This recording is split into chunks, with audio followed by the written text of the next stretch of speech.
Tänane 5. küsimus on välisminister Margus Tsahknale. Küsib Riigikogu liige Varro Vooglaid ja teemaks on Eesti julgeoleku tagamine. Varro Vooglaid, palun. Ja, suur tänu. Minu küsimuse taustaks on süvenev mure selle pärast, kuidas tegutsetakse lähtuvalt väidetavast eesmärgist tagada Eesti julgeolekut. 20 aastat ja rohkemgi tegelikult on ju käsitletud Ameerika Ühendriike Eesti peamise julgeoleku tagatisena. Eesti julgeolek on tabatud läbi selle, et me kuulume NATO-sse. NATO teatavasti seisneb peamiselt Ameerika Ühendriikide militaarses võimekuses ja see on olnud käsitletud siis sellena, mis hoiab meid turvatsoonis. Nüüd ehmatav on vaadata, kuidas väga lühikese aja jooksul on hakanud see arusaamine kuidagi hägustuma või taanduma või üldse olema kõrvale lükatud. Ma osutan siin näiteks sellistele väljaütlemistele endise presidendi Ilvese poolt, kes ütles, et Ameerika Ühendriike ei saa enam usaldada, mis on sisuliselt ikkagi väga tõsine avalduseks, et nende peale me enam loota ei saa. Osutan siin ka näiteks Marko Mihkelsoni poolt X-is tehtud avaldusele, et Euroopa koondugem ja näidakem ameeriklastele, et nad eksivad, eks. Et selline otsene vastandumine ameeriklastele nende geopoliitilistes plaanides, mis puudutavad ka Euroopat, jätab minule küll sellise mulje, et USA oleks justkui nagu maha kantud meie peamise julgeoleku tagatisena. Nüüd, kui panna siia kõrvale see, et ühelt poolt pruugitakse Ameerika suunal sellisel viisil suud, teiselt poolt on pikka aega pruugitud täiesti ebavajalikult ja mõttetult ja Eesti huvisid kahjustavalt Venemaa suunal suud, siis tekibki küsimus, et vabandust, kelle peale üleüldse meie julgeoleku tagamisel loodetakse. Et nüüd vaadates, kuidas von der Leyeni juhtimisel üritatakse koondada 800 miljardit eurot, et kas siis on toimunud mingisugune oluline doktriini muutus, mis tähendab seda, et Ameerika asemel vaadataksegi nüüd meie julgeoleku peamise tagajana Euroopa Liidu poole. Ja sellega seoses, kas siis on mingisugused plaanid ka Euroopa Liidu militaarse võimekuse väljakujundamiseks, millest me siiani teadlikud ei ole? Aitäh! Aitäh, hea küsija, väga oluline teema ja suur tänu, et te seda infotunnis küsite. Et ma kinnitan üle Eesti rahvale ja ka Riigikogule, et Eesti on kaitstum kui kunagi varem. Teiseks, NATO on tugevam kui kunagi varem. Läbi selle, et meil on olemas töötavad kaitseplaanid, me teame täpselt, mida me järgmiste aastate jooksul peame rohkem tegema, ka ise. Ja ka valitsuses oleme me kokku leppinud lähiaastate suuna 5% kaitsekuludest, mida ei tee ainult Eesti üksinda, vaid see sama plaan on ka Lätil, Leedul ja ka Poolal. Nii et meie regioonis on väga oluline, et me tõstame oma kaitsekulutusi vastavalt sellele ka, mis on kokku lepitud Vilniuse NATO tippkohtumisel meie regionaalsetes kaitseplaanides.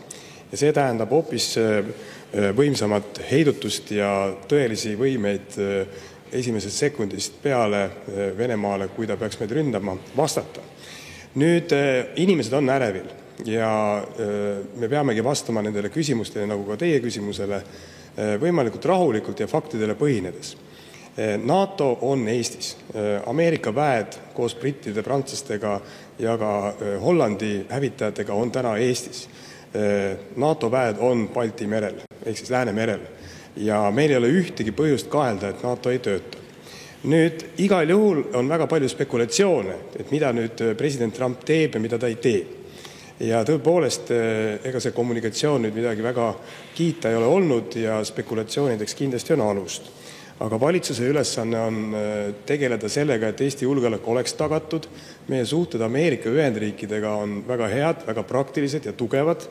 Ja võib-olla lihtsalt tuua üheks näiteks, kuna president Trumpi kogu aeg tsiteeritakse iga päev, mida ta ütleb, siis tuleb meelde tuletada, et vahetult enne seda selle ovaalkabineti kohtumise ajal, kui president Trump kohtus president Zelenskiga, küsiti ka Trumpi käest ajakirjaniku poolt, et mis on tema suhtumine Balti riikidesse. Ja ta ütles väga selgelt välja selle põhimõtte, võib-olla sõna-sõnalt see tõlge on natuke teistsugune, võite järgi vaadata, et ta ütles välja, et Balti riikidel on väga keeruline naaber.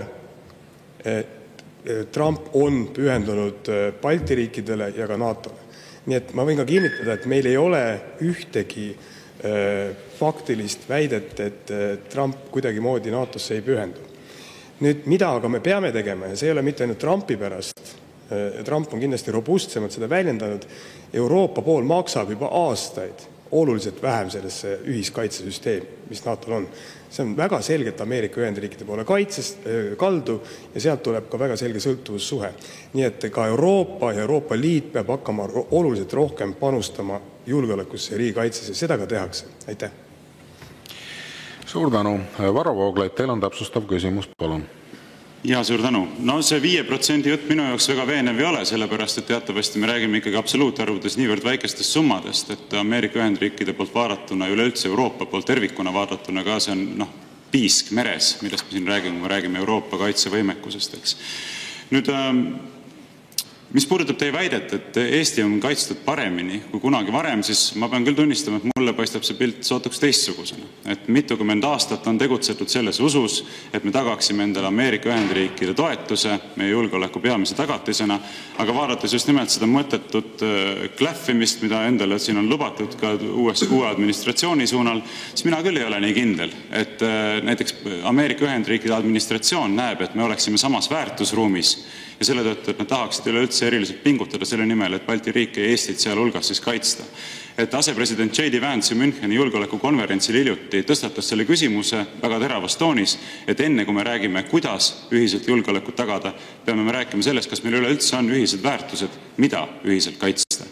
Ja vaadates, kuidas ka teie osalusel toimiv valitsus on siin Eestis pikka aega tegutsenud, siis mina näen küll väga suurt lahknevust Ameerika Ühendriikide uue administratsiooniga võrreldes ja on tõsiselt küsitav, kas siin on see väärtuste ühtsus olemas või mitte.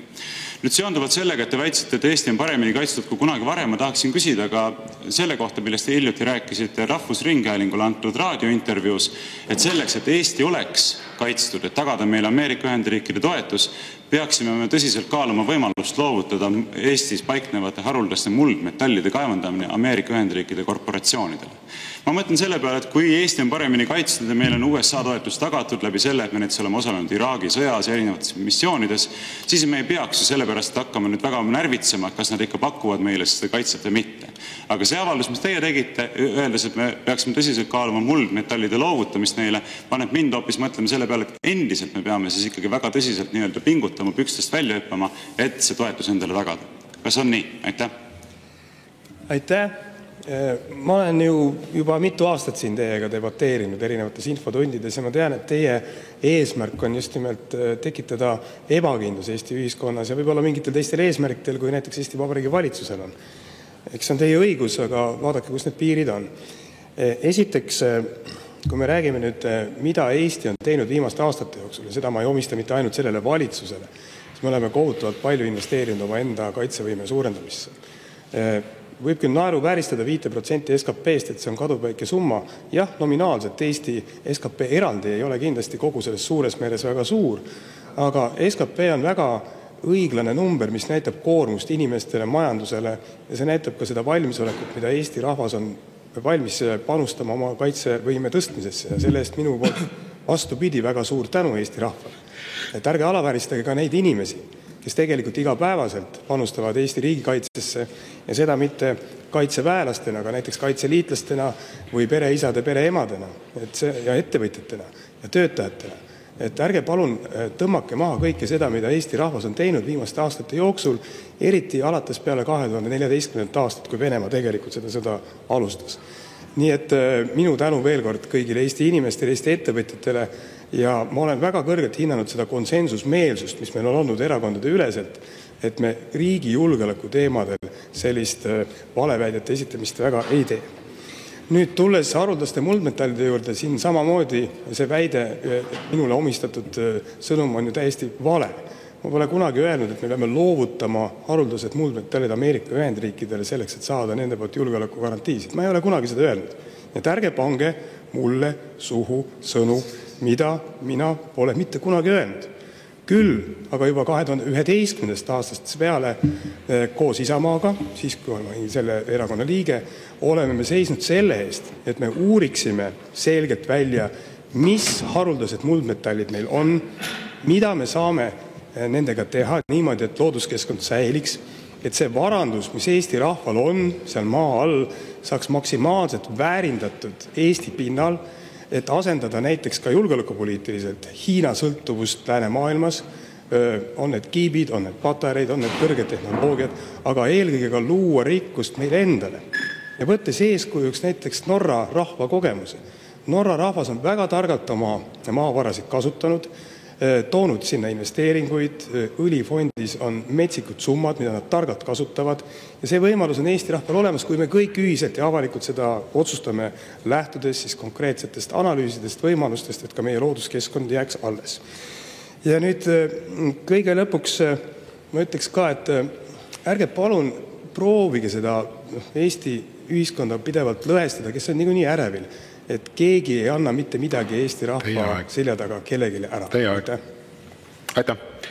Aga saame arutelu veel jätkata, sellepärast, et lisaküsimuse esitab kolleeg Martin Helme. Palun. Aitäh. No vot, minu meelest see jutt, mis siit just kõlas, on parem illustratsioon tänase valitsuse välis- ja julgeolekupoliitika täielikul läbikukkumisele ja pankrotile, et meie siin hirmutame ja tekitame ebakindlust. No sellisel juhul NATO peasekretär Mark Rutte ütles 13. veebruaril Brüsseli kohtumise järel, et kas me saame ikka aru, et Venemaa toodab 3 kuu jooksul üksinda rohkem laskemoona kui terve NATO aasta jooksul kokku. No hirmutas Eestit, eks. Ursula von der Leyen ütles, et terve Euroopa on Vene sõja sissetungi ohu all. Hirmutas meid, hirmutas kogu Euroopat, et see retoorika on meil ju 3 aastat olnud, et kohe-kohe algab meil sõda, võib-olla tuumasõda, et sellega te olete siin hiilanud kogu aeg ja sellel on väga lihtne eesmärk olnud, et siis saab inimesed ilusti leppima kõikide maksutõusude ja kõikide tuulikujuttude ja muude asjadega. Aga ennem siin ka, Michal ka hakkas seda sama mule ajama, et justkui meie oleme vastu Ukraina abistamisele, vastupidi, kui me tahame, et siin olevad Ukraina mehed läheksid Ukrainasse rindele, siis meie oleme need, kes Ukrainat toetavad ja teie nende siia jätmisega õõnestate ja nõrgestate Ukrainat. Nüüd, mis puudutab sellesse maavaradesse, et see on ju päris, jälle näitab teie jutu läbikukkumist, et me käisime Iraagis, me käisime Afganistanis, me oleme Malis, me oleme, ma ei tea, Mosambiigis, kus me oleme kõik eksportinud enda julgeolekut, selle jutuga, et siis tullakse meile appi. Ja nüüd tullakse jutuga, et ei, tegelikult võib-olla ei tulda meile appi, me peame siin mingit protsenti taga ajama kaitsekulutustes ja me peame maavaradega kokkuleppeid tegema, et tegelikult on küll niimoodi, et oleme täitsa üksi, kui me veel rohkem ei pinguta. Et see ju näitab, kuidas te meile olete valetanud ja loosungeid loopinud aastaid, teil ei ole plaani, teil lihtsalt ei ole plaani. Ja nüüd mul ongi küsimus, et plaan on siis see, et anname raha ja võimu Brüsselile ära meie riigikaitsega tegeleda. Et kas tänane Eesti valitsus, kas välisminister Tsahkna ka toetab seda, et me anname oma otsustusõiguse, oma raha ja oma riigikaitselise vastutuse Brüsselile ja siis on jälle rahulik olla, siis saab siin ise tegeleda nihvernahverdamisega, tuulikutele raha andmisega. Aitäh. Aitäh. Härra minister, palun. Aitäh. Ikka traditsiooniline soga, mis praegu tuli ja ausalt öeldes on ka raske süveneda, et mis siis öeldi ja mida ei öeldud ja mis on õige, mis on vale.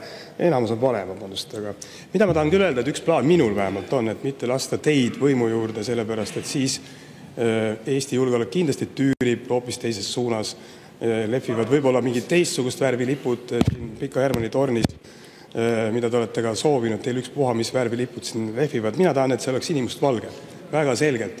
Et sellest ju kõigest sellest juurpõhjusest, nagu Putin ütleb, teie tihti tsiteeritav iidol, et juurpõhjused on tegelikult minu jaoks, miks ma olen valitsuses, miks me teeme seda tööd ja miks Eesti rahvas on valmis panustama julgeolekusse. Juurpõhjus on see, et me tahame olla vaba, iseseisev riik. Selle eest me seisame ja oleme ka valmis maksma väga kõrget hinda. Nüüd vahepeal on tulnud ka avalikusete uudis, me lootsime, et see tuleb varem, aga nüüd on see tehtud, et Ameerika Ühendriikide välisminister Marco Rubio just teatas, et nad taastasid Balti riikidele julgeolekuabi. Nagu te teate, siis Trumpi administratsioon pani kõik pausile, et vaadata üle, mis on vajalik, mis ei ole. Ja see on väga konkreetne samm, mis kinnitab, et meie suhted Ameerika Ühendriikidega on väga usaldusväärsed.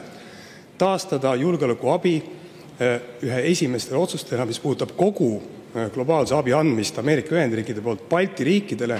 See on sõjaline julgeolekuabi suurusjärgus üle 200 miljoni euro.